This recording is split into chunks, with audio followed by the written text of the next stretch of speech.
What was the agenda? Is there anything that I care about? I do need to, I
want to be respected. We'll figure it out.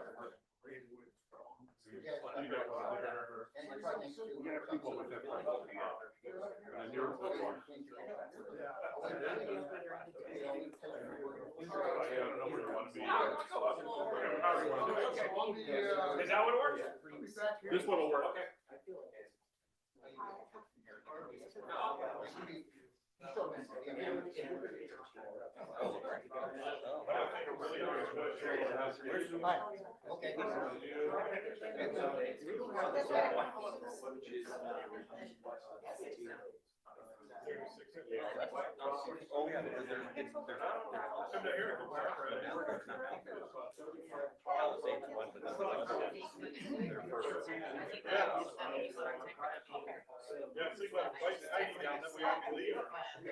Sit up here so you can hear? Yes, absolutely. Be with you guys, right? I think that's the most important thing. Yeah, I know. All right, well, you get slide 5 on the presentation. Hey, I'm Bill. Hey, Bill, I've seen him here before. I'm George Perfect. Yeah, George. Tony on. He's the boss. Yeah. Turn this on. Yeah. So I have no gavel. I'll do it like this. So, Oh. I got your attention. let's see. So I'm going to begin tonight by welcoming everybody to our very first meeting of 2025, the El Dorado Hills Area Planning Advisory Committee. I'm the chair, John Davey.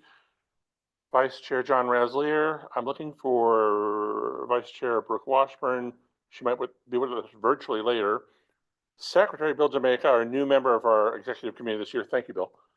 And then Vice Chair Tim White is under the weather tonight, and he has a big trip starting next week, so he's resting. So I want to thank everybody again for coming out early in January again. The very first thing we do is we provide an opportunity. I'm going to get through this. Call the meeting in order. We're going to adopt our meeting agenda if there's no objection up here. No objection. No changes. And then I want to remind everybody, I got to do some driving here while I'm talking. There we go. Throw that up there. Yes. So, so public comment is what we start the meeting with. This is for things that aren't on our agenda tonight. So if you have something that you need to ask, share, point out, we won't solve anything tonight, but we're always ready to listen. We provide 3 minutes to every speaker for matters that aren't on the agenda when we start the meeting. But if there's something on the agenda you want to comment on, we ask that you wait until we get to that topic. So I'll go look around the room. Are there any public comments for things not on the agenda tonight? Okay. And while we're talking about public comment, these microphones are not for the room, they're for our Zoom recording, and we're grateful the fire department is letting us use their equipment at no cost. So we always appreciate that. The fire department is very engaged in supporting the community. But if you're going to make a comment, we have a microphone up on this microphone stand for people in the public if they want to come up. And we just ask that if you have a comment that you actually use the microphone so that we get it recorded and then we can hear it and the community can watch it later. So is there anybody online looking to make comments? I don't see any hands going up. Moving along. We remind everybody, if you live in El Dorado Hills, you're a member of APAC. You just have to live here, you're a member. If you want to be a voting member, so you can vote for clowns that sit up here or on specific projects, our reviews and our findings, then all you have to do is volunteer to work on a project review subcommittee or an ad hoc committee. And once you do that, you're qualified to be a voting member. And then, and I remind everybody, we can help you learn the way that we do it right now. You might have a better way to do it, and we'd like to hear about that too. So moving forward, the very first opportunity we have tonight is supervisor communications. And District 1 Supervisor Greg Ferrero is here tonight, and Greg was sworn in yesterday, so congratulations. And Supervisor Turnbull can't be here tonight, but Bob Williams, our District 2 Planning Commissioner, has some information that he needs to share from Supervisor Turnbull. So if you're ready, Greg, thank you. I am. Thank you. Day two. It's all uphill. It's all uphill. Yeah, right. Well, happy New Year, everybody. I'm honored to be here. I'm obviously very humbled and honored to serve the county and District 1. Like we said, this is my second day. Yesterday was my first meeting, and I won't lie, it's proven to be a little overwhelming already. But like all good things, we get used to it, and I've been in positions like this before, and I'll ease into it and feel more comfortable for sure. John and George, they've been very involved in APAC, and but me moving forward, I want to be part of the audience. I'm not going to sit up here with the board. I'm not part of the board. I want to take these meetings as an opportunity to listen to the presenters and listen to the public, because I want to remain impartial, and I don't want it to appear that I'm, part of a committee in El Dorado Hills that may or may not be in favor of a future development. So I intend on coming up, if you provide me the opportunity, come up, address the audience, and then I'll take my seat with the rest of you. And if I'm happy to move out, if there's other questions and things like that, happy to have those questions out in the lobby, because I don't want to take up their time. These meetings go way too long. It's already, fair. And I'm starting to ramble already. They're going to give me the hook already. No, we're too long. So moving forward, and Cindy, who was John's assistant, has agreed to continue with me, and I'm very thankful for that. We're currently working on a web page. We're going to send out messaging via Nextdoor. I'm on the fence about Facebook, and then probably host occasional town hall meetings where we bring in either DOT or maybe partner with you guys, and certainly public safety with the fire department, CHP, sheriff's department. If there's concerns that arise in El Dorado Hills, and create more of a town hall opportunity.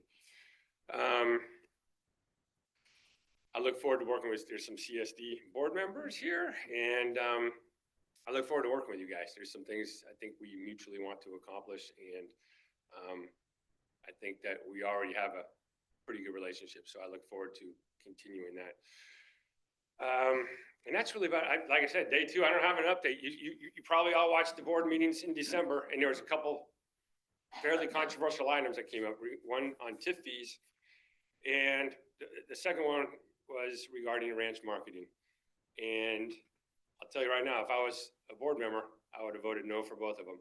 I think that the TIF fee issue should have been postponed. I think I should have been able to vote on it. I don't quite understand the calculation, the formula for creating that number for what that TIF fee should be for development. But I certainly don't think that the discrepancy between El Dorado Hills and the rest of the county is incredible. I think it's like 80% more than the rest of the county. And what I really think about is, let's say the custom home builder, a family wants to build a home in Serrano, wherever, and they're paying for, it's not a developer, they don't have deep pockets, but they want to build a home.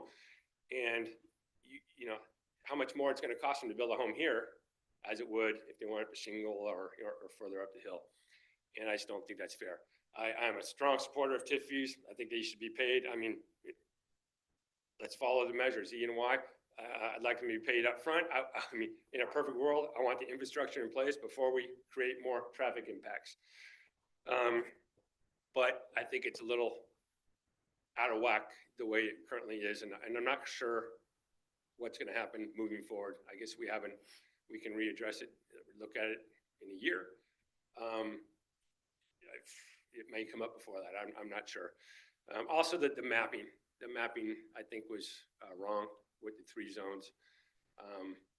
That whole nexus study was the whole intention of that study was to focus on future development.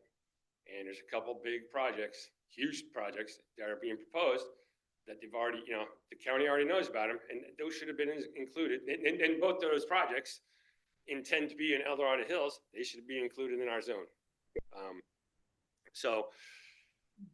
We'll see what happens with that down the road. And then the ranch marketing thing, that item, I don't think we should have shotgunned the whole industry. I support ranch marketing. I don't know even if we have any in District 1 or the opportunities. No, okay. But what's that? We have ranches and farms Okay. in District 1. Yeah, but I support ranch marketing. But I think, and it kind of goes back to my law enforcement career. I don't believe in, if there's an issue with one, let's say winery or one venue, let's handle it with that individual. Okay, let's instill some penalties, restrict their activities, but let's not shotgun the whole industry if it's not affected. So that's all I have. I'm sure I'll have more for you next month. And if there's any questions or if anyone wants to have a conversation, I'm happy to go out into the lobby. That's awesome. You have a microphone nearby so we can. There's one next to Cindy. Just needs to be green. It's green. Good. Chuck King. As it relates to the TIF fees, I didn't even know what was going on, so I wasn't a part of it all. I know you weren't there and weren't part of the determination, but is there any consideration given then or now to grandfathering in those developments that are already underway? I can tell you personally, I've talked to people that it has affected their long-range plans for significant developments that are questioning whether or not they're even able to do it based on the new fees. I don't know if I didn't see anything. I mean, yeah, I didn't see anything. No, okay. Yeah. It just seems extremely rushed. And that's just the residential development. Let's talk about the business development and the corporate development. And I'm disappointed that the economic development, the new commission that we formed, wasn't even in the room. And so I called in and asked that they postpone it. I thought it was going to be postponed. It didn't happen. So I haven't talked to any other supervisors about it. I've heard maybe some rumors that it might be brought up again. I don't know. It's not going to probably be, I'm not going to bring it up. But it might. I have a question. Oh, I gotta use this. You bet. Okay, Supervisor Hydol had a community council meeting. I know that you're not. What are you going to do to kind of replace that? Because that was a great idea, a community council. Yeah, and I thought, I attended those meetings for a year and a half. And we have 38,000 people in this district. And there might have been 10 people in the room. And I don't know how many were on Zoom, maybe just as many. And I just didn't think that it was, after talking to some of the board members, didn't think it was a real good use of time, that it was as beneficial. So I'd rather share information on social media. And then, like I said, if there's an issue, safety issue or whatnot, then we can have a town hall meeting. John was the only one that did that in the county. I have counterparts, other supervisors in other counties, and John was the only one that did that I've talked to any supervisor in any county. Yeah, and the reason that why it was, the community council for the longest time was a community-driven council, not a supervisor-driven. But John was the chair of the community council, and so he was trying to align the community council with the strategic plan of the county. And as it changed, he changed community council. I know some people have asked, could a community group do it again? And I think if somebody wanted to do it and be organized and be consistent about it, that'd be a good opportunity for you to be able to bring in a special meeting, or here, we're development focused, but I don't know that anybody's really prepared to go forward with that. Yeah, I mean, the community council, council members, who were all they were important groups, but the group didn't have any teeth. Yeah. You could vote on things, but what is that? Oh, we didn't vote on anything. Well, but I mean, it didn't have Yeah. it didn't have any teeth as far as county operations, and so, after talking to people, I didn't think it was as valuable. I didn't want to continue it. Now, maybe moving on down the road,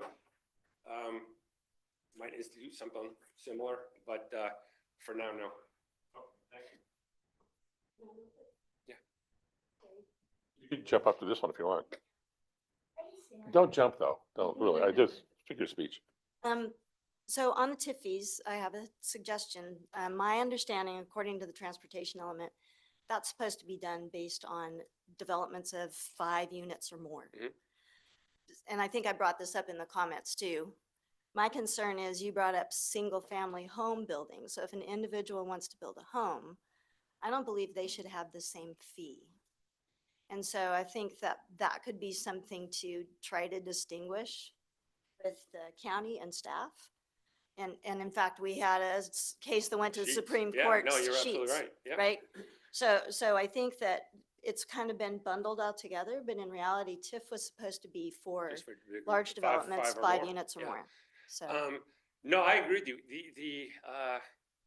And to your point, we have the Austin case that we're yet to figure out how much we're gonna have to pay, and Sheets. And so to institute this new TIF policy, I think it was a little premature. I think we need to figure out how we're gonna adjudicate those cases before we move forward. No hands up here. Thank you. Thank you for taking the all very time much, tonight. and I'll just a reminder, and everybody knows, you see the devastation going on in LA. Yeah. Boy, I mean, that could happen here. I know we all have concrete roofs and stuff like that, but it happened in Santa Rosa. It can happen, it's happening in LA.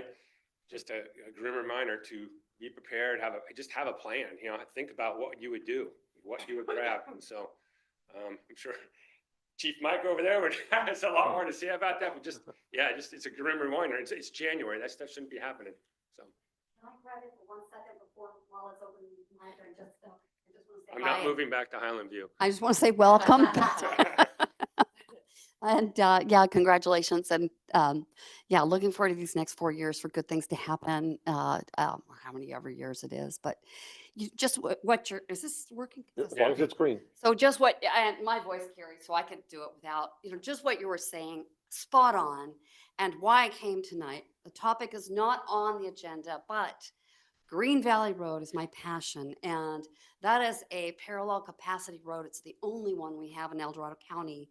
When we have urgencies or Highway 50 closures or anything like that, that gets packed. Mm-hmm. And the more development we're seeing along Bass Lake, all the developments, the proposed other generations, these other proposed projects, we're going to get situations just like what's happening down in Palisades. I've got 2 sisters evacuating, one down in Redondo Beach, watching it closely. So I know it very well. And those roads are there. That's why they abandoned all the cars. I see that Green Valley Road.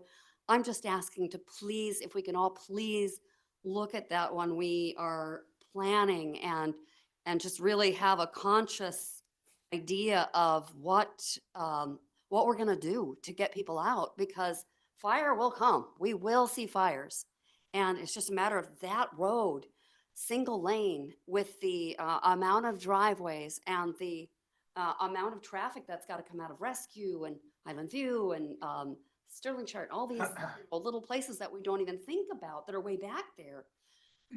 I've been in it. I know I expressed to some of you before where Highway 50 was shut down for I think like a 2-hour SIG alert. That's what they call them in LA. I don't know what they call them up here, but so Green Valley was the only parallel capacity, and that road was at a standstill. Yeah. Standstill from Safeway, before Safeway was there, Safeway to the light, to the second light was 2 hours. 2 hours just to get that far. It was a gridlock. It was backed. So again, that's my message tonight. No, is yeah, just- that road, you have vegetation on both sides. I think we've had 2 fatal crashes out there this year Yeah. on Green Valley alone without, Yeah. you know. And we it's were very got, close, so- all these, the driveways that are all at skews and, they have limited sight distances and it was all grandfathered in. I get it. It was all, but there's very limited right of way to do any widening. Yeah. So I don't know, we've got that drop off on the right side that goes right down into the riparian area how do you fill that? I mean, even if you had the right of way. So so Yeah. I'm going to be talking about suggestion. that. And So Thank thank you and congratulations. Yeah, thank you very much. I would hate to say this, but I believe all of our roads, in case of an emergency, will be packed and no one will be able to get out of here. Okay, including Latrobe, okay? And I will say for the fire department, all the way in the back, I did have, someone come from the fire department to Four Seasons to talk to us about what we would do in case there was a fire and how they basically wanted all of us to stay in place until the fire department came and took us out. Okay? And we do have that code red, which also shows streets and whatever. All of us should be on code red on your computer in case of an emergency. And I want to talk to some people in the fire department about a fire safe council. Each community can have a fire safe council where the community sits down and they talk about things that they have to do in the community to make their homes as fire safe as possible. And when you have one of these fire safe councils, which are approved by the fire department, we have a good chance of getting fire insurance, homeowners insurance. All of it counts. So we should think about all of that. So sorry I jumped in, but I just wanted to mention that. Sorry. Fire-wise in our neighborhood and 3 of the neighborhoods are now, so we're really, everybody's motivated and I encourage everybody. Yeah, if, just to pile on, the Lake Hills Fire Safe Council is just, an enormous success in terms of what they've accomplished and how they've organized. And, they're always willing to talk to other groups to see if they could do something in their areas or just support them even without a fire safe. Are you leaving to come up to help us? Okay, yeah. So, but I also know there are other, like where I'm at on Bass Lake Road, it's the oddest thing because I'm across the street is Rescue, up the hill from me is Cameron Park, and I'm in El Dorado Hills. But the Fire Safe Council, the Greater Cameron Park Fire Safe Council goes across Bass Lake Road almost to Serrano. So there are a lot of pieces, a lot of people are working, but it's a lot of work. And I know you can talk a lot about that. Yeah, and I don't want to overtake the meeting with the topic, but it is timely and, having the supervisor of public safety background is perfect. But I'm Michael Langthal, the fire chief here, interim fire chief as of the 31st. So happy to be in that new position and definitely I've interacted with so many of you in this room over the years. It's like a bunch of friends, but I did want to clarify one thing in terms of evacuations and getting out of your house in terms of big fires like you're seeing in Southern California. We did deploy your El Dorado Hills firefighters are on the front lines in the Eaton fire right now, currently going house to house with homes burning everywhere, just as literally like that. So really devastating fire. I think the most important thing you could do in the moment is make sure you are signed up for the evacuation notices that come from the sheriff's office. So ready.edso.org. So write that one down, ready.edso.org. Please go on there and sign up for the alerts. So go to your cell phones. You can register multiple phone numbers. And then that's the most important thing. We know that if the fire is moving quickly in the wind, we're going to pull the pin on a large evacuation much earlier than we would in a non-heavy day, just like they're doing in Southern California. So there's lots we could talk about as far as hardening your home to fire, but what's most appropriate just in a moment, just ready.edso.org.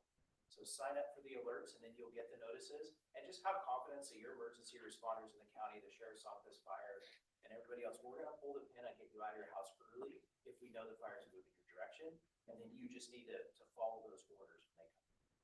So I could take over and talk a lot about it, I don't want to, because we've got a big meeting here, but if you have questions, I'm happy to answer them too. And we might call on you and Chief Fields to come and talk to us as we're looking at development projects and the impacts, so. Okay. Thank you very Greg. much. Thank you, Greg. Bob, I know you're out there. There's a microphone I'm floating just gonna around. make it very, very brief. I won't try to take it over like Greg just did. Oh, my. Sorry. That's my job. Well, I'm sorry. I just did two quick points. First of all, a message from, sorry. Okay, go ahead. My message from Supervisor Turnbull, now in his new role as chair of the Board of Supervisors, he wanted to let you know that contrary to what we've experienced at APAC in the past, that many of your reports have just been ignored by staff. He wants me to assure you that they will not be ignored in the future. It doesn't mean that staff, Planning Commission, and the Board of Supervisors may not decide not to embrace what you say, but they will be reviewed and taken into consideration, so your work is not going to be ignored. Yes, absolutely, and be published, certainly. And I can assure you anything going before the Planning Commission will be in the future. So we're going to assure that does take place. Now, tomorrow, shifting to my role as a Planning Commissioner, tomorrow at 7:30, I take my oath again for another 4 years. Thank you. On the commission. I echo Greg's comment about the TIF fees. I was very much on record last year before it got approved that the basis of the TIF fees were really never explained. Nix's reports were certainly never presented to the Planning Commission for any kind of review, even though they had an ability to take it before the Planning Commission. That what you're going to find when you really look at the basis of that, it's based upon a 20-year projection of traffic needs in the county. And those 20-year study, I think, needs to be challenged and reviewed on a number of bases, not the least of which it assumes that the total growth in the county over 20 years to 2045 will be less than 1%. That most of the growth will take place in Diamond Springs. That, well, I could go on. Other than the fact that the basis of their numbers came from Caltrans and CCOG and nothing that we had really internally. So as I stated back to the supervisors last year, that junk in and junk out gets you, again, more junk in and junk out. And so I think there'll be some time and need to really take a look at that, the basis again. Hopefully it will not bring to a screeching halt some of the other activities that happen. We need to have a balance here. I agree that full-heartedly that infrastructure must be paid up front. I think that's what the general plan has already stated and will continue to state. I do know as a planning commission over the next 2 years, we're going to have a challenge of having to reevaluate and propose a brand new general plan. So anything we move forward has to be done in that context. Any proposals for specific plans also have to be looked at from that same basis. What is that going to help? How is that specific plan going to impact anything that might evolve with the general plan going future? So I guess the message is that I think we have a new attitude on the board of supervisors, a good opportunity to reset a number of things. And I think there are good people with good motivations, both on the board and the planning commission and the citizenry, that we can make this happen. Again, I want to thank you. I want to thank you for re-upping for another 4 years. It's a tough job, and I know you spend a lot of time at it. And as a member of this board and the public, I want to thank you. I'll send you my bill. Before Street, yeah. All right, Craig. Just one more quick thing, and I meant to say this earlier. You got my word. I am reading all your reports. I've been reading them. Okay, I John's know been that, sending me yeah. everything, and I've been reading them. Doesn't say I'm going to agree with you, but I'm going to consider them. There's no doubt, because I did hear those rumors that the board doesn't read them, and I can't speak for the other board members. Sounds like George is going to, but I intend on. I learned a lot from you guys, and I appreciate it. So, you know, the dialogue is the most important thing, right? We discovered with staff, quite frankly, admitted to us in a number of meetings, that they say, oh, just another APAC report, let's just throw it in the can. And it was never reviewed, never brought forward, never submitted as a public comment. And that's unacceptable, and hopefully it will never happen again, at least during my watch and probably your watch also. Can I just ask you one question? They're doing something on White Rock and Town Center West this morning. Do you know what it is? 35 cars, lots of guys in a tent. Okay, I don't know, it was, they opening a fairground. All right, the other thing is, Carson Crossing and White Rock, right on the corner. Are they following an old, permit, I should say, for building another assisted living long-term care? Yes, that's my understanding, that that's part of the original plan. Okay, But I will circle back and report back to you. all right, I've seen those plans, like 4 years ago, I think. Oh, yeah, we saw them Yeah, like 8 years ago too, but, all right, thank you, but they Bob. was kind of at a standstill. Sure. And then I got one online after you. So, he's gonna hear me tomorrow anyways. But so everybody else knows, because we were just talking about problems with evacuations and roads. Besides Green Valley, Pleasant Valley is a fire trap. And you guys are gonna be reviewing Diamond Springs Apartments tomorrow in the planning commission. And they wanna make it a ministerial project. So that, I think all of us should be even more alert in those two main arteries and all of the things that are going up and down, and the lack of capacity for that. And so I just wanted to share, since we talked about fires and evacuations. See you tomorrow. Yeah. So we do have one online with a question, and that would be Mike. Do you have a comment? You should be able to go ahead and unmute. There you go.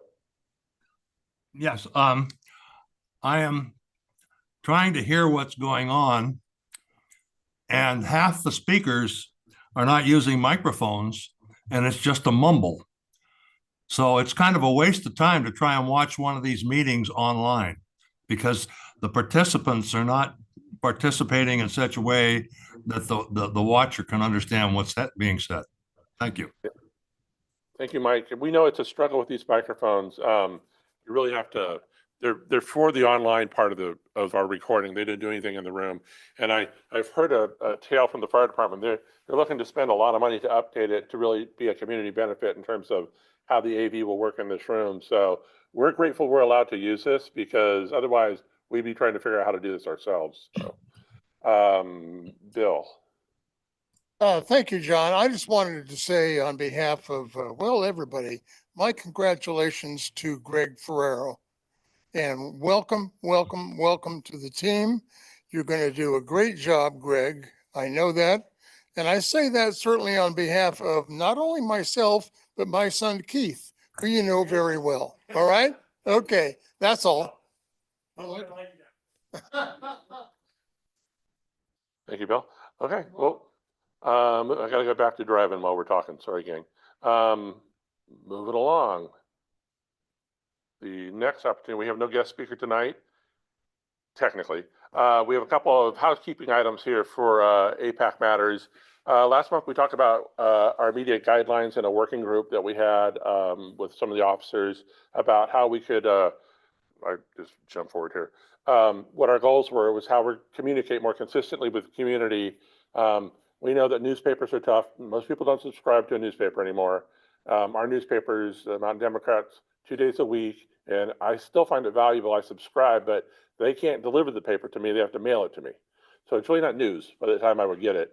But it is still valuable because it's still reporting and it's got information. So we still want to leverage stuff with the newspapers, but we talked about a lot of different options with social media, because that's just where people consume their information. Primarily Nextdoor, which could be volatile. Facebook is volatile. Twitter, we're not, I want to say we're not going to do TikTok, but because I'm not dancing for anybody. But Thank you. you're very welcome. But we talked about the things we want to do is that we want to present like our subcommittee findings, status updates when we have them, and we put them on our website. But people, you pretty much have to deliver them to people nowadays for people to look at them and consume it. So we talked about things like agency responses with the county or other public agencies to our findings, tracking the votes at the Board of Supervisors. I'm winking at our District 1 Supervisor. But the planning commission, the zoning administrator, all those things where we could say, hey, these are what our findings were. This is what the community kind of supported. This is what the vote was. And then that way you're informed, and you know, if we need to take more community action, and you can take that with you and do what you do. At APAC, you know, our charter has always been, we just do the review, we provide our findings, and then we try not to advocate for or against, or we're never going to litigate anything. That's not, we don't have enough time to do the review that we do. So anyways, this is something we talked about doing, and some of our audience, of course, would be residents, obviously, but we'd like to engage with HOAs more so that they can share that information that we, if it's not from us, but we're sharing it from the county or from an agency. And then we talked about Facebook, Instagram, Twitter, Nextdoor, local newspapers, TV, and radio. So we talked about last month, and we made an announcement. We were asking for people who wanted to volunteer to maybe help us with our social media messaging. And we're still looking for more people to help, but I want to thank Bill Knox, because Bill jumped in right away and volunteered to help us. So I hope you're ready to work. But so what we need to do as a group is that we're going to sort of form our guidelines for how we want to implement it, and you know, so that it's successful for you to go ahead and do it. All the messaging will be approved by our executive committee, all the officers.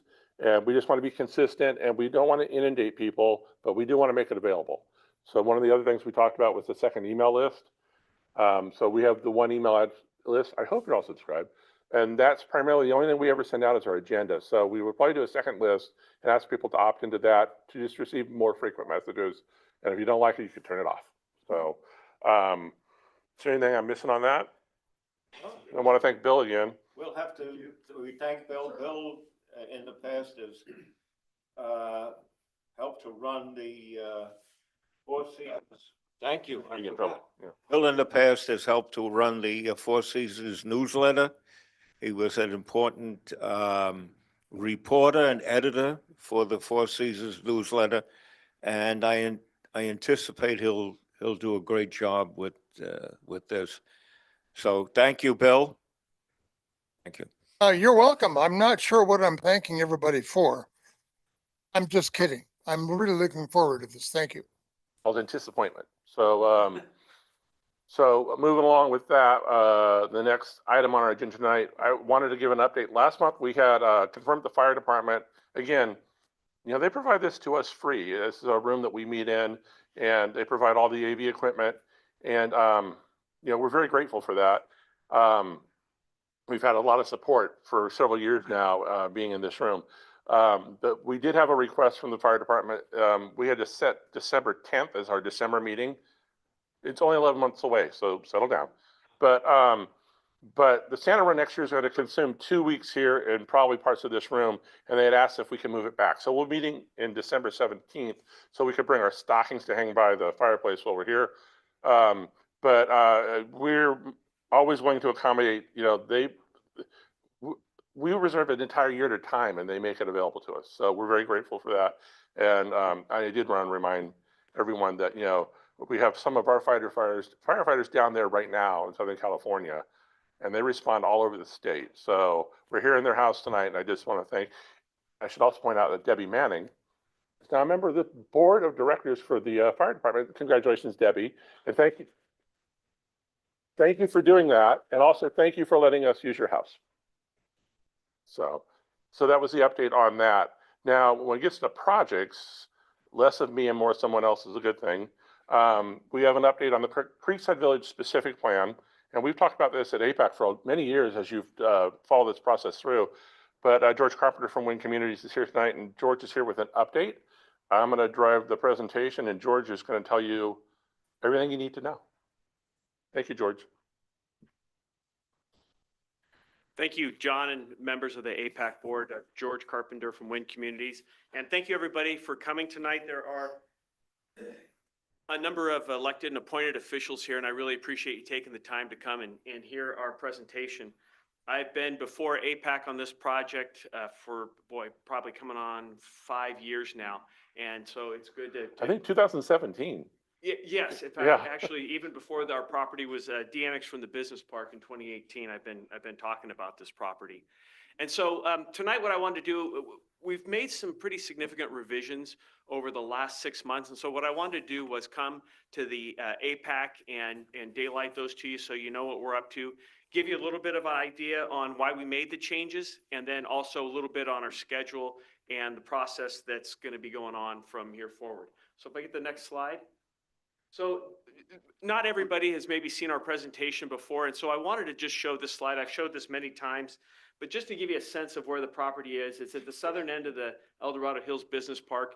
In 2018, the Business Park Owners Association voted about 90% to de-annex that property, and the thought at the time, I think this thought still is, there's plenty of land in the business park. There's an oversupply of land, and so there's a better use for this property. Just to give you like some orientation, you can see on the map exhibit, there's John Adams Academy. And so this is south of that. That's kind of the last developed area there. And so the next slide, I've also shown this slide before too.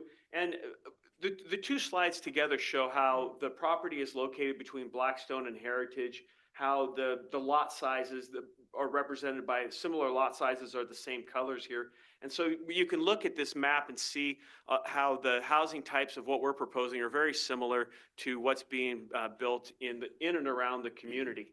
The other thing is that we were really trying to highlight when we first did this proposal was the connectivity and how our project sort of links the Blackstone and Heritage communities together. Get the next slide. And so this was the land plan that we had been working on since 2023. And the yellow colors represent basically low density housing. The darker yellow in the sort of middle area are medium density housing. The greens represent both parks and open space. There's a trail system. And you also see a little red area there. There was a community commercial area that we had been working on. But over the, probably coming around about in the middle of June of 2024, we ran into a couple of constraints that we realized we really needed to address in our land plan to make it viable and make it something that we could still build. And so if we could go to the next slide, there were four main things that really drove us revising the plan. First is impacts to the school district. We're located in the Latrobe Elementary School District boundary, and they have two small schools that are south in Shingle Springs, on Shingle Springs Road, but they have limited capacity, so they could not accept a number of students from our project. And our original project had about 920 homes, so we would have generated somewhere between 200 and 300 students. There's just no way they could handle that capacity. So we said, well, what about expanding the existing campus? Well, they've got site constraints there, both, mostly infrastructure site constraints that really precluded that as a viable option. We explored maybe moving our property into the Buckeye School District, but that didn't really seem to work for either district particularly well. And so we said, well, what opportunities do we have here? One thing would be to have less lots, and that would generate less students. And we also knew that at the time there were traffic impacts on Latrobe Road. We understand that there are concerns about congested intersections and road segments. And so we started thinking about, well, what would it mean if we did less lots or did a different kind of project? And so what we've talked with the school district about is reducing the number of conventional single-family houses to a limited number to 150, and then build the rest of the project out as an active adult. That way it wouldn't generate students. At the same time, while we're considering the local traffic impacts and building an active adult community generates about, an active adult home generates about 1/3 of the traffic impact as a conventional single family house. The third thing is sensitive resources. As we were going through our EIR process this summer, we discovered, well, our consultants discovered some tribal cultural resources on the site that had not been identified previously. And so the tribal governments that are interested in this area got involved. And so we've been working with them to come up with a land plan that satisfied their requirements. And so as we were looking at this, trying to figure out, well, what's the housing mix and lotting going to look like? It came to a realization in the summer that we probably needed to look at redoing our plan to address these constraints. And so can I go to the next slide? And so we then came up with this plan. And can you advance it one frame? It should bring up some red. Yeah, and so what you see here on this map is the circulation pattern's pretty similar to what the original plan had of 900 units. But this plan here represents about 155 less homes. And the area that's in aqua, that's kind of on the top side, those would be the conventional houses. About 150 units would be there. And we would max it out at 150 conventional houses. The red area would be an active adult community. And can you hit the button one more time? And this shows you the location of the gates, and it would end up being a gated community. You'll notice that there are some new open space areas within the plan, and I'll address those in just a second. But the overall, the gist of this land plan is instead of being about 920 homes, it'll be about 755 homes. And it will be 150 will be conventional, and about 600 or so will be active adult in varying types of active adult. So now we could go to the next slide. What's important about these numbers is with the numbers dropping and us going to mostly active adult housing, we have about a 59% reduction in the daily trips. So we went from about 10,000 daily trips with a conventional single family housing project to about 4,000 trips with our new, what we're calling reduced impact alternative. Somehow the PowerPoint got a little funky there, but what's at the bottom of this is I just wanted to give some context. The R&D uses that are planned on this site in the general plan have about 23,000 average daily trips assigned to this property. And so this is a pretty significant reduction in overall trips from the property. And that was really the most important thing I wanted to make sure people understood. One other thing I wanted to talk about is we've been through the APAC traffic subcommittee before, talking about our original traffic study. Our updated traffic study is currently under review at the county, but what we'd like to do is have an opportunity to go back through the traffic subcommittee to dig into the details, do a presentation like we did before, show you what road improvements we think may or may not be required, where the impacts will be, those sorts of things. So we'd hope to do that again in the future. If we go to the next slide. So fixing some of these constraints that I talked about was a little bit of a puzzle. You look at the two-dimensional map, it kind of says, okay, you know, you move this there and you can make things work. But we had to really dig in with our planners and engineers because this is a three-dimensional site. And some of the areas here, we needed to be able to draw on for dirt fill material because our site is not flat. We have to pick up about 100 feet of grade from Latrobe Road on the east all the way to the west side where the Heritage Project's being built by Lennar.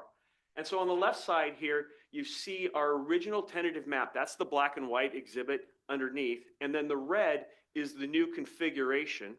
And then if you compare that to the exhibit on the right, then you'll see what the new configuration is. And there's two things there. Right there where John has the arrow, that is a site that is going to be set aside as non-disturbed. And that is an area where there's been some tribal cultural resources identified. And so we're going to gate that off and avoid it and not impact it.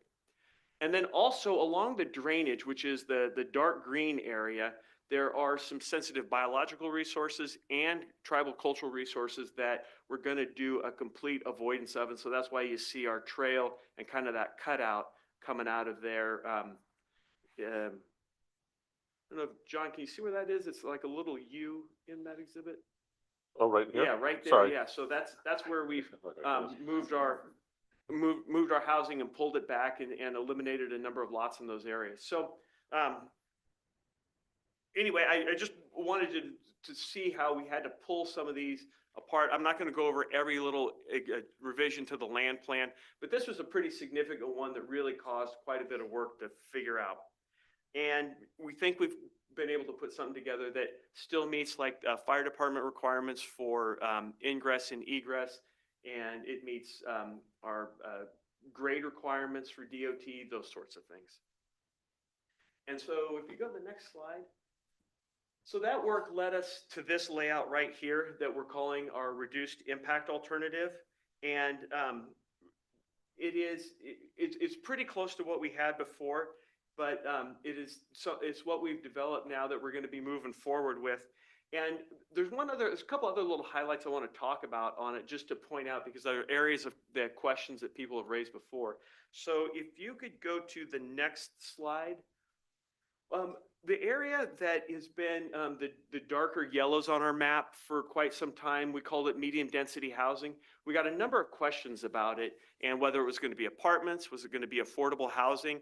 And we've always said it's going to be single family housing, but since we were working on updating this land plan, we went ahead and lotted this out so that people could see what it was actually going to be. And so the tentative map will include subdividing this parcel, and we originally showed it as 250 units, but now we're going to be down about 149 units.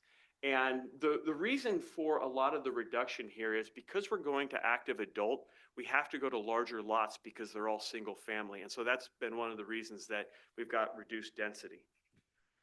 If you could go to the next slide. And this is just to give you a sense of what these look like. They're single story, small yard, low maintenance.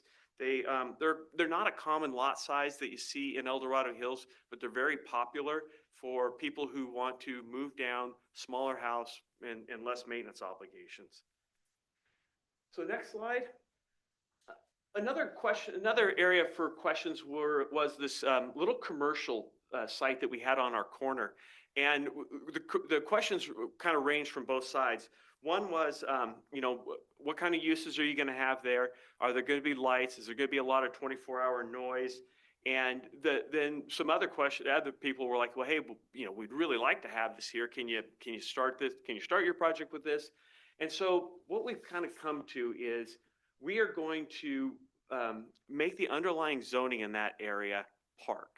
But what we're going to leave the ability in the specific plan to come back and do commercial uses with a use permit down the road, so that the site-specific impacts like noise and hours of operation and those sorts of things can be evaluated once we know more about the kind of overall build-out and timing of development of this site. So what we're doing is we're keeping the commercial, but we're going to just add another level of entitlement. Part of that is to address concerns from neighbors who live on Avanti and want to make sure that we're being responsible neighbors. So the commercial's still going to be there, but it's going to have the underlying zoning of the park. And one other thing, we've had a couple of questions about the parks in this project. All of the parks are planned to be private parks, except for this one here. This one we don't know for sure. We are not in the CSD's boundary, but we know the CSD may have an interest, and so we've left the option for it to be either owned and operated by a homeowners association or the CSD, left it both ways so that we can work with the CSD to see if there is something there that works. The next slide. And so we've made a couple other revisions just on the local site circulation. I put the red dot here because we get a lot of questions about the intersection of Latrobe and Royal Oaks. And That's okay. and at that intersection there is a plan for a signalization there. Lennar is responsible for building that signalization as part of their current project that they're building at Heritage. Once they get to their 333rd building permit, they're supposed to be under construction on that stretch and of the road all the way through our property and of the signal. And then if they don't do it for some reason, then we'll build a signal as part of our project. The other change we made was to improve some circulation across from Avanti Drive. There's going to be an entrance to our project on from opposite Avanti Drive on the east side of Latrobe. And instead of having a kind of just a straight shot through there, we've added like a traffic calming measure where we're going to have a 90-degree into our site. And so if we could go to the next slide. And so one of our original goals was to have a plan that had good open space, good connectivity, good parks, trails, the kinds of things that people really want to see, community amenities, things that people who live on both sides of the project can take advantage of. And so this exhibit, we just really wanted to try to highlight that we've maintained the trail, maintained the parks, and really tried to maintain a connected project. We went up a half acre in parks overall and down a half acre in open space, just kind of from the net kind of land use perspective. Then just the next slide is just some of the exhibits we've shown before, and some of these here. Park, no lighting is proposed on this, and so this is stuff I think folks are pretty familiar with. If we go, I just have two more slides here. One is I wanted to explain the process because this is one area where the CSD gets involved. And this slide maybe looks complex, but a lot of people in this room know how this works. On the left, there's the proposed project. There's technical studies. There's what they call project level analysis that goes into the EIR. The EIR is then out for public comment and eventually goes to the Planning Commission and Board of Supervisors for an action. In that EIR, there's often multiple alternatives, like a no project alternative, an existing zoning alternative, a reduced density alternative type of thing. And so those are what the other three options are that are at the top of that screen. And those are usually given just a qualitative analysis called an alternative level analysis. Here, we're going to take the reduced impact alternative, which is the plan I've been explaining tonight, and study that at the full level of detail too, so that our original proposed project, for which the EIR has been almost completely done and is ready to go, will be presented to the board and Planning Commission and the public. But what we'll do is we'll have this reduced impact alternative that'll show the smaller project.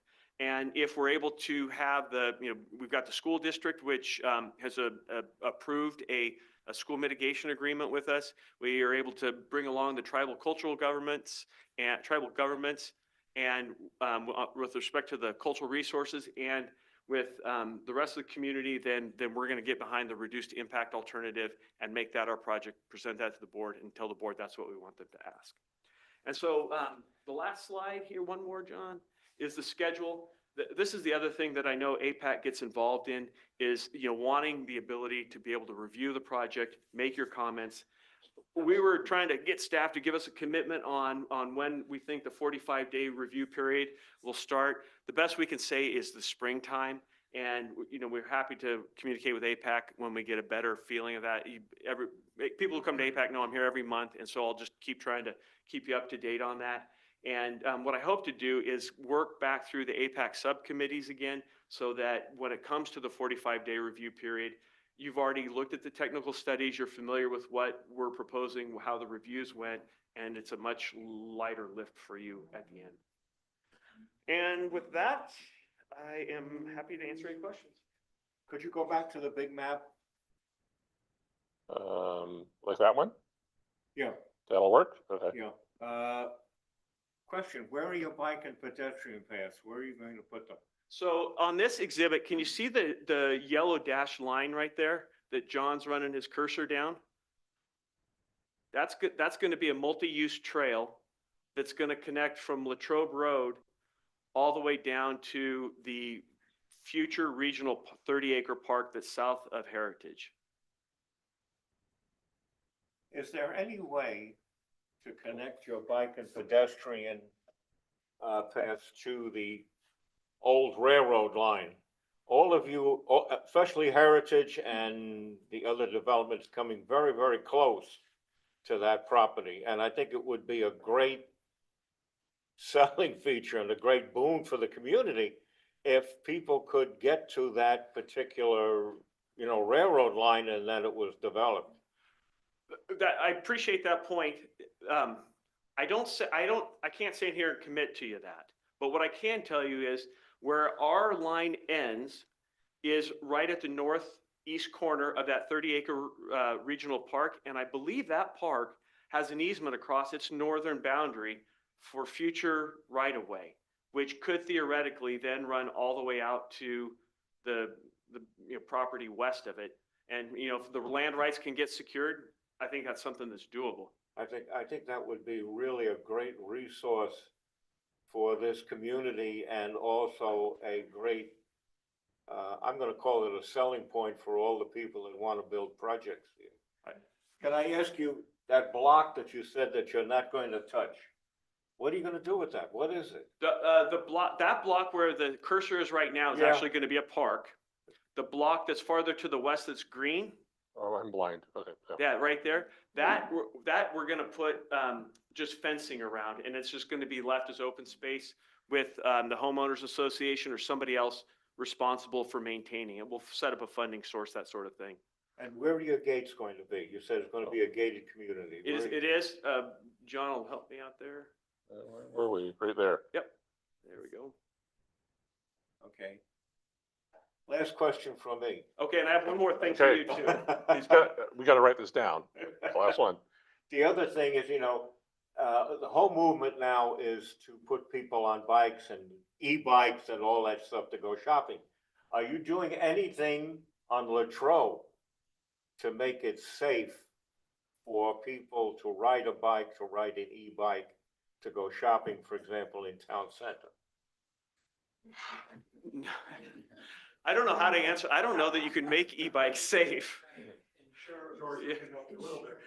Okay. You have a microphone back there, so It's the road from where the yellow dotted line goes to Latrobe. And in between Latrobe and the residence you see there in Avante, there is a paved trail that starts right there at that intersection and goes all the way north, all the way up to EID. And there is a project in development right now in the business park that is talking about adding to the north end of that trail, going up a little bit farther. So it will almost get to town with very little work as long as they put the yellow part in. I know it ends at the water treatment plant. Yeah. Okay. Yeah, and they're talking about extending it north, the other project across the street. There still should be something on both sides of Latrobe that would provide a safe path coming and going on Latrobe. Okay, and push now in California, they have a program where they're giving away e-bikes if your income falls under a certain level, because that's how they want people to travel today. Okay, so I think you ought to think into the future. When I told the fire department, Mo, that I traveled, I took a bike on Latrobe, he says, "John, please don't ever do that again." That's existing right now is about 50 feet off the road. It's about, I'm gonna guess and say it's 8 to 10 feet wide, paved. It's about as safe as you're gonna get going both directions. I've been on it. Okay, good. I've been on that road. John, on your point on tracks, building a trail on the Yeah. tracks, on the March meeting, we're gonna have someone from the Friends of the El Dorado Trail come and present to All us right. a vision for that hopefully will tie into. I've only been looking at that for 10 years now. Well, you'll get an update on. baby steps. And if I could just address one more thing with Mr. Asler, where you see going into the business park, there's a road that runs. Want to go to the other one or? Okay. So that road is going to be an emergency vehicle access, but is also going to allow pedestrians and bikes to get up into the business park. So people will be able to get in and circulate around there. Would that go near John Adams? Is that anywhere It near will the go school? right past the intersection. John Adams is at, basically Robert J. Matthews and Investment, and it'll go right past that. All right, thank you. Yep. I think you planned this out very well. I like your idea of having a section for active adults. Just remember, active adults use a lot of the fire department ambulance services, and you may have to supplement them for each time they send an ambulance to help those active adults. Thank you. Thank you. So we had conversations before about maybe see that in this plan. Is that off the table now? I would not say it's off the table. I would say we've talked with John Adams about that, but we have not been able to figure out a solution that, we just haven't been able to figure anything out yet, but it's not off the table. We're still looking at that. I would volunteer, I'm gonna get right to Bill after this, is that, we say that George and Wynn, that they've been at this for quite some time, you know, I think before you got the property, it was 2017, talking about it. And then I think we sat down and about that time frame, and then for the last year, with our standing committees, the Environmental Standing Committee and the Transportation Standing Committee, that you guys were talking a lot. And so that's appreciated because we don't get that with a lot of projects. So I think that we're sort of ahead of the game with this project in terms of what our volunteers are seeing and their knowledge. And with these changes we're seeing tonight, more to learn, but I think that we're in a better position to have these discussions and get that feedback to you. So thank you for that. And then you're ready right here? I am, George, good presentation. Thank you very much. My very quick question is you referenced early on about daily trips. Could you please elaborate what you mean by daily trips? Daily trips is the calculation of the total number of trips that leave our property and come back to our property in a single day. And it's one of multiple measurements to determine the impact of a particular land use on the road network that's around it. Sometimes people use morning peak and afternoon peak. And in trying to give an apples to apples comparison, I use the average daily trip number.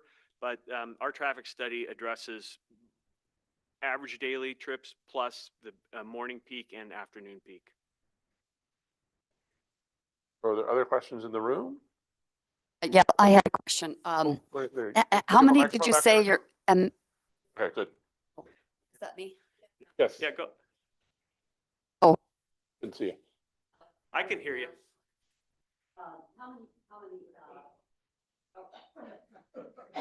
How many, on the amended plan, what was the final unit total?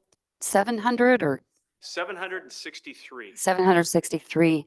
And, you know, I'm not as familiar with this project, but I do know the area very well down there where the location is. Is there any offsite traffic infrastructure improvements for this that's generated by this project, or maybe cumulative projects for the Latrobe Road going northbound when you have a single lane coming in right there where it ties into Highway 50, a single lane where it all bottlenecks, where it There are plans for improving Latrobe Road. There's a segment that's planned from about where the wastewater treatment plant is south to, I can't remember the exact cross street, but to widen it from 2 to 3 lanes. And then from the third exit to the fourth entrance is a plan to widen it from 2 lanes to 4 lanes. And so there are lots of plans out there for widening Latrobe Road. Some of them we're going to be maybe responsible for, maybe not. We're still looking at the traffic study to see where that shakes out. I know that there are people in this room who've been trying to get a project called Latrobe 72 in, which is the entrance 3 to entrance 4 into the capital improvement program, so that the county will build that. And we're certainly supportive of that effort as well. So that was, and I appreciate that.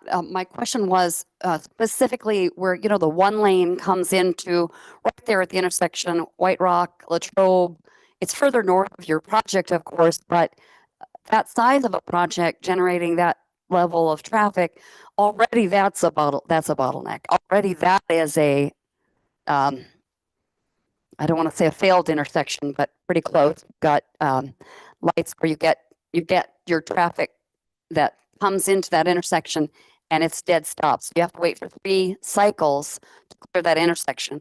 And if any of you, I used to commute it daily to Rancho Cordova, to the TMC, commute it daily, so I know it very well. It's a failed intersection. So this level of project has APAC, does APAC know if the county is requesting? Oh, Adjacent to the interchange? So there is an active project to update the US 50 interchange there, adding 2 more through lanes and 2 turn lanes for the entrance onto eastbound 50. So that should take some pressure off that intersection. 30 years. No, No. they're getting the final plans together now. They hope to put it out to bid sometime this year and hopefully start construction next year. Thank you. So yeah, we have a meeting recording with, I think it was this time last year, it was probably January, December, and then we had an update, I want to say summer, about a little bit of an update on where they were percentage-wise with the project. So those meeting recordings, I'll find the links and let you know what they are. But DOT is committed to, once the plans are finalized, they'll get them to us and we'll be able to put them on the Yeah. website. And now, do you have the talkie-talkie? Okay. Hi, George. I want to say your company is one of the most transparent companies and developers I've ever seen in this area, for one, would keep us informed. I live in Heritage, and there, the new Heritage, at the southern entrance, they have a gate. Is that gate going to be connected to your project? Good question. Thank you for that. That is going to be the end of the gating, and Royal Oaks, from that point on where that gate is, all the way up to Latrobe is going to be open. And we're planning it to be a public road.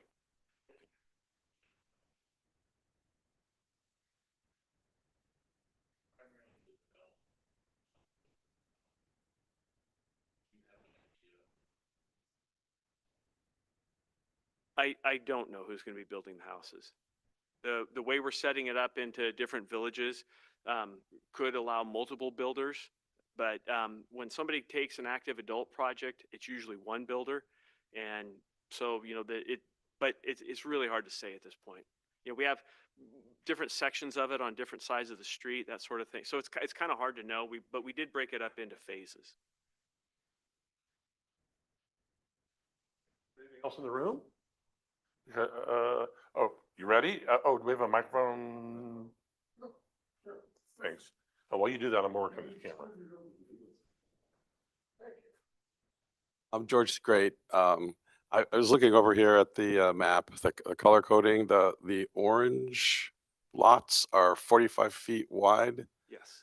And is that unique to this development in EDH, or is that common? I'm just trying to head off comments. Yeah, a 45 by 105, I think we did a 45 by 105 feet deep. That's a pretty standard lot for more compact, but really traditional single family housing. So it's not going to be unique. It's not going to look smaller than some other houses that, it's going to look in a traditional kind of neighborhood for you. You're going to see the garages in the front doors. The landscaping now isn't what it used to be. So, you know, landscaping is going to be meeting the water efficient guidelines, that sort of thing, but it's going to look pretty normal.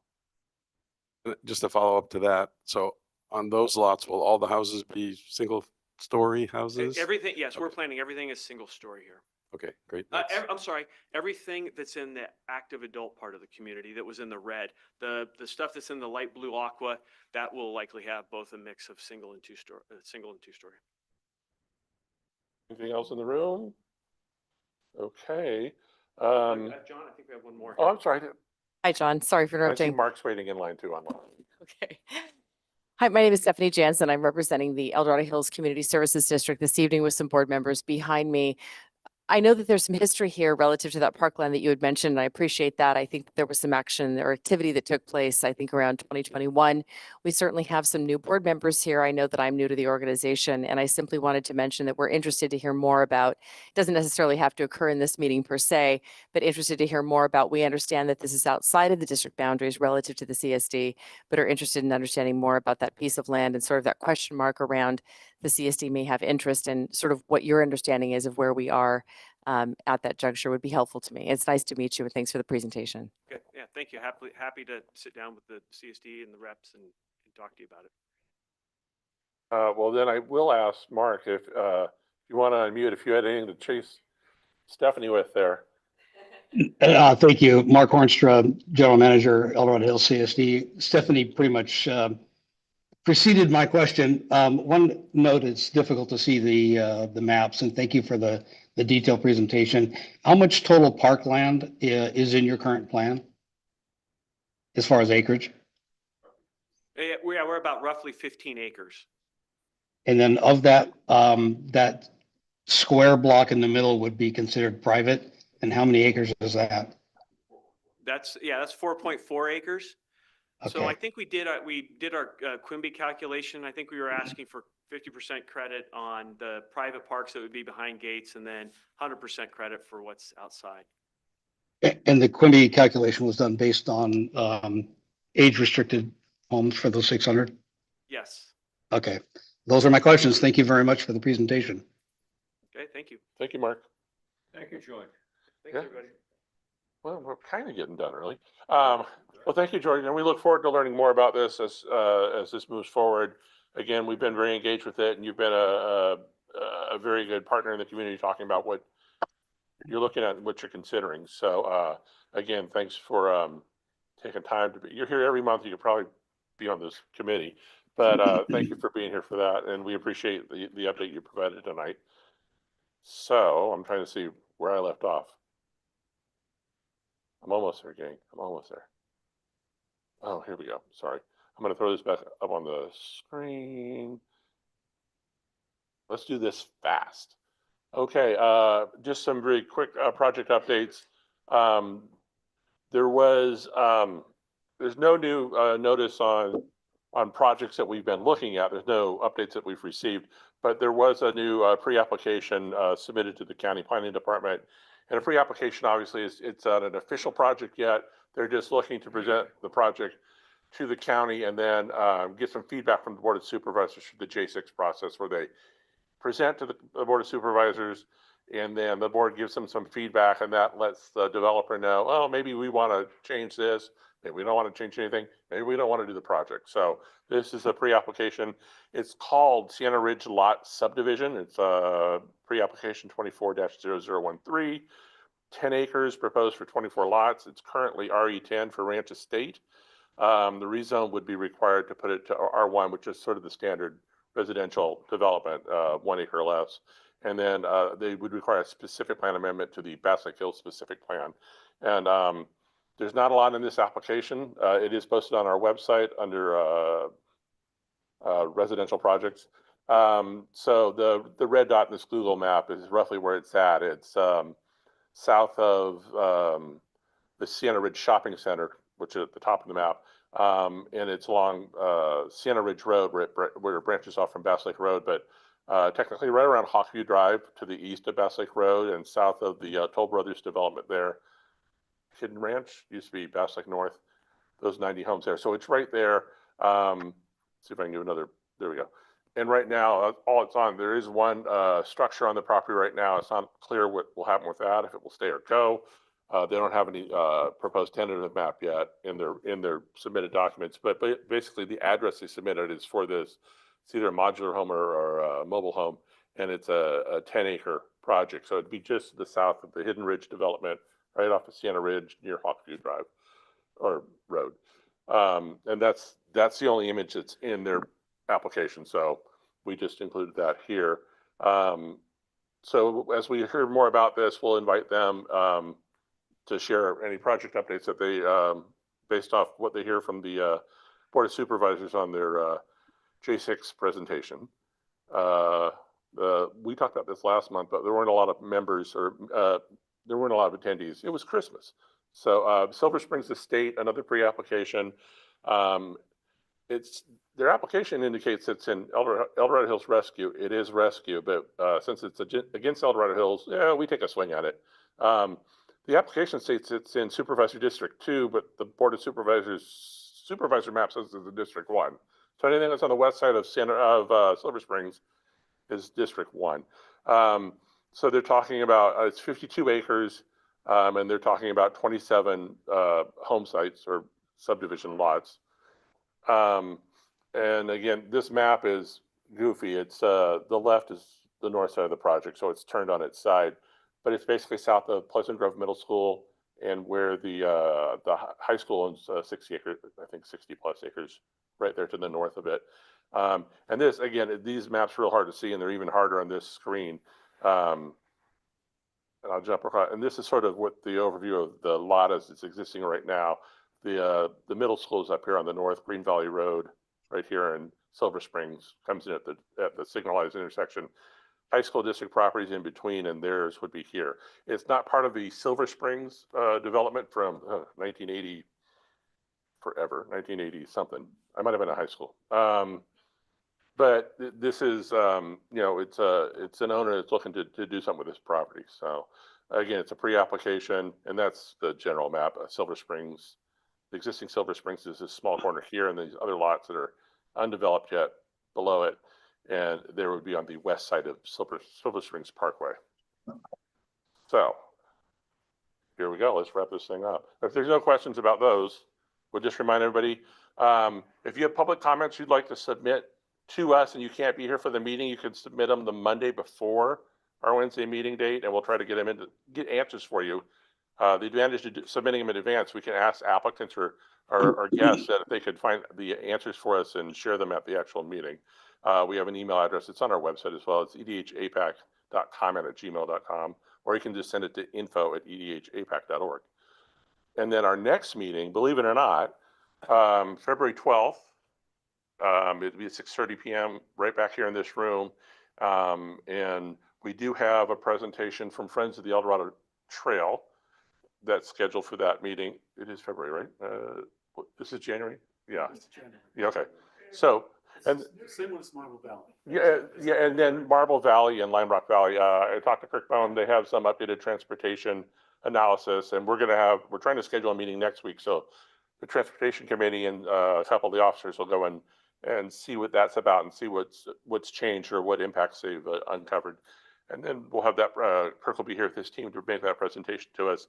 And then in March, we're going to hear back from Town and Country Village, El Dorado, their super cumulative transportation impact study, which is all the projects that are wrapping their arms around the whole thing. The Mohana group went and did an analysis of all of it, which I believe the Marble Valley group is basing their new updates on.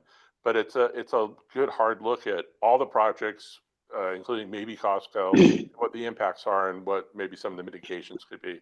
So they wanted to be here in February, but they weren't available on our meeting date, and they'll be here in March to make that presentation. So lots of exciting stuff to come. These are all projects that had a desire to have their projects before the Board of Supervisors in December of 24, and obviously that didn't happen. So a little bit of breathing room for us. So with that, unless there's any go backs here, no. Let's be adjourned. And it's not even 8 o'clock. So how reasonable is that? This is a monumental before 8. My first one before 8. 17 minutes. Honestly, I've been working on that bike for